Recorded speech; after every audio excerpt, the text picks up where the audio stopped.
अतीक का बेटा उमर क्या 2027 में लड़ेगा चुनाव? जानिए सीट से लेकर के पार्टी तक का नाम। नमस्कार, मैं हूं आपके साथ आयुषी गुप्ता। देखिए, उत्तर प्रदेश की राजनीति में प्रयागराज के चर्चित अतीक अहमद की मौत के बाद लगा था कि क्षेत्र में उनके परिवार का राजनीतिक वर्चस्व समाप्त हो गया है, लेकिन अभी भी उनके समर्थकों की पूरी फौज है। अतीक के पांच बेटों में से तीसरे बेटे असद की 2023 में मुठभेड़ में मौत और हाल ही में सबसे छोटे बेटे अबान अहमद की सड़क दुर्घटना में मृत्यु के बाद परिवार में 3 बेटे बचे हैं।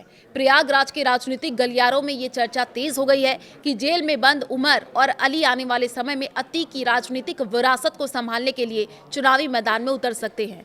अतीक अहमद के सबसे छोटे बेटे अबान अहमद की सड़क हादसे में मौत हो गई है। आपको बता दें कि कसारी मसारी कब्रिस्तान में सुपुर्दे खाक किया गया। अंतिम संस्कार में शामिल होने के लिए हाईकोर्ट से कस्टडी पैरोल पर आए लखनऊ जेल में बंद बड़े बेटे उमर और झांसी जेल में बंद अली अहमद की गले मिलते हुए भावुक तस्वीरें सामने आई। दोनों भाई अपनी अपनी जेल लौट चुके हैं, लेकिन जाने से पहले कई राजनीतिक वो कसास छोड़ गए हैं। अबान के जनाजे में भारी भीड़ उमड़ी। चर्चा है कि ये भीड़ केवल अंतिम विदाई देने नहीं बल्कि अतीक की राजनीतिक विरासत को संभालने का आग्रह करने पहुंची थी।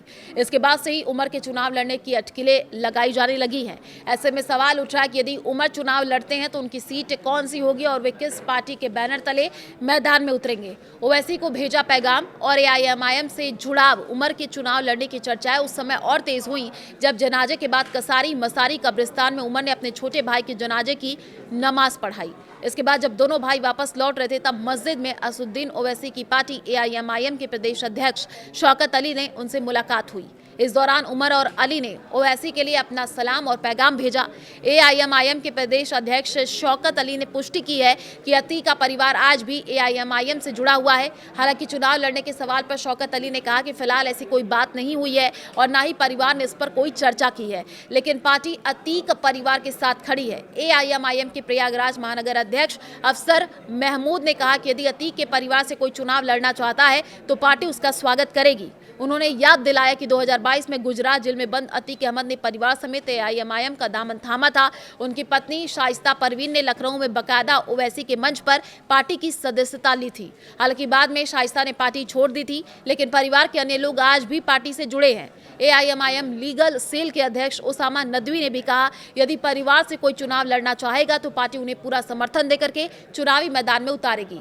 पल्लवी पटेल से मुलाकात और सियासी समीकरण।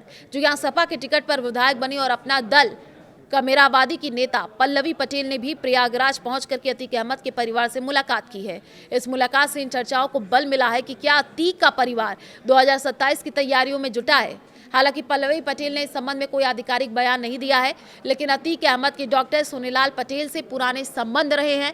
इस कारण ये कयास भी लगाया जा रहा है कि अपना दल कमेरावादी भी अतीक के परिवार को चुनाव लड़ने का अवसर दे सकती है। उत्तर प्रदेश में इस समय कुछ दल प्रत्यक्ष या अप्रत्यक्ष रूप से अतीक के परिवार के साथ खड़े नजर आ रहे हैं। जनाजे के समय मुख्तार अंसारी के बेटे अब्बास अंसारी ने भी उमर और अली से मुलाकात की थी। प्रयागराज पश्चिमी सीट से चुनाव लड़ने की चर्चा है। अतीक समर्थकों की इच्छा है कि 2027 में उमर या अली में से कोई चुनाव लड़े, लेकिन मुख्यमंत्री योगी आदित्यनाथ के कड़े रुख को देखते हुए फिलहाल अतीक का परिवार सीधे तौर पर कोई जोखिम लेने के मूड में नहीं दिख रहा है और यही वजह है कि परिवार या संबंधित दलों की ओर से चुनाव को लेकर के कोई आधिकारिक बयान जारी नहीं किया गया है। बावजूद इसके प्रयागराज की इलाहाबाद पश्चिम विधानसभा सीट से अतीक के बड़े बेटे उमर अहमद के चुनाव लड़ने की चर्चा सबसे तेज है और ये सीट अतीक परिवार का पारंपरिक गढ़ है, राजनीतिक लॉन्चिंग पैड रही है। इलाहाबाद पश्चिम अतीक परिवार की कर्मभूमि। अतीक अहमद ने 1989 में निर्दलीय प्रत्याशी के रूप में पहली बार इलाहाबाद पश्चिम सीट से चुनाव जीत करके अपने राजनीतिक सफर की शुरुआत की थी। इसके बाद वो 1991 और 1993 में भी इसी सीट से निर्दलीय विधायक चुने गए।